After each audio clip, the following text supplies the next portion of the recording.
Hi guys, welcome back to my channel. So today is a quick little project share, and this was inspired by Carmela on Instagram, who is With Love Handmade, and she was inspired by Cami, who followed a tutorial from Linda Parker. So I had to hunt that down because Cami's tutorial is in Spanish, and I wanted to make sure that I was listening if she said don't cut this or don't do this first. So I saw that she commented and said it was Linda's original tutorial. So this is what I made. It is so cute. It is a ribbon dispenser, you guys.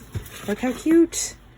It's got all the fun little trims. I hauled all of these from downtown LA in Los Angeles when I went shopping, and I knew I had a swap that I needed for these, so yeah, that's why I got extras. Except for this one, I had to share some of mine, and I'll show you what I did. But on the sides, I made like a little shaker mix kind of to go with the collection. Garden party. Super fun little stars. I love these little flowers. These little flower ones. And then the top. So I did both of the girls' tutorials. I did go ahead and add one more panel, which is this section right here. I was fumbling to try to get the measurements, you know, to fix it because I needed it to fit this spool exactly. You know, alter it a little bit, but I love the way that it turned out. Just did some paper folding with that fun trim. AliExpress, I just add this when I feel like I just want to add a little bit of texture or something. If I feel like something's missing, I add that. And then this is all from the collection. I just stitched everything. Obviously this is trim, but I just wanted to do the word trim. I had these cute little dangle glass balls that you can make yourself. Those are from AliExpress with the cute little flower top. Some seed beads, these cute little flower clay beads, also from Ali. Everything's from Ali, you guys. And then I went ahead and I did eyelets. I wasn't going to do eyelets, but I really like the way that it looks with the eyelets. I feel like it looks more finished.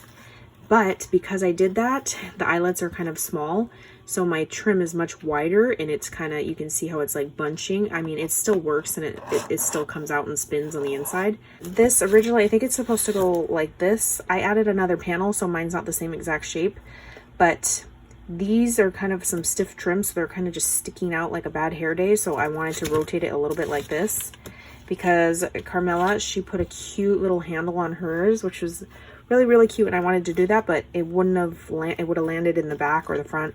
So I ended up just decorating this like little front panel. And this, when my partner does run out of these trims, she can easily put her own in here and just have this like little trim caddy on her desk, because it does open up like this. These two front panels are the lid, as you can see. And then I have magnets, two really strong magnets right here and here, and this kind of just helps keep it closed when it's there versus like when you're pulling it doesn't pop off. And then I made this, and this spool because the trim was on these big, massive, obviously I'm not going to make one that big. That's just way too big. So what I did is I traced on chipboard with this, and then to make the inner spiral part, I didn't have any like, I don't know, this is just 110-pound cardstock. I glued it, cut it in like a little 3.5-inch thing, and then I shaped it with my scissors, and I was able to make kind of like a circle. It doesn't have to be perfect, and so I just hot glued the top and the bottom and sandwiched it between basically two chipboard pieces. So yeah, that's what's in there, and then I was able to get smaller little things on there. So yeah, and then it just kind of, I mean, this opens up all the way so you could take stuff out, but it just kind of comes down like this. The magnets are there to kind of keep it down.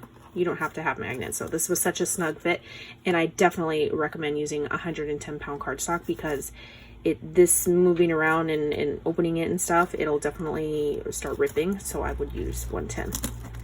All the stitching all the way around. So yeah, that is my quick little project share for today, and I will catch you guys on the next crafty video. Bye guys.